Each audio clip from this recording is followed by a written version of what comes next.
Tai gerai, Domantukai, žinau, kad jau pavargai, bet dar reikia. Čia mūsų žodinėlis ir va čia va praleidom. Tai kągi vis dėlto reiškia sekal, kei.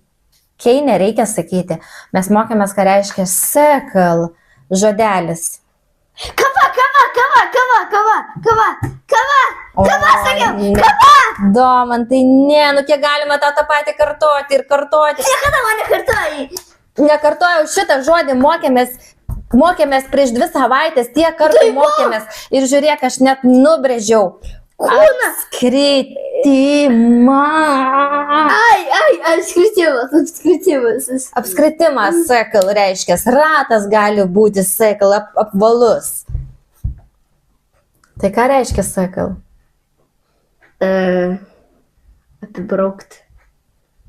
Gali būti ir apibraukti. Ne. Gali būti ir apibraukti. Kava. Ne.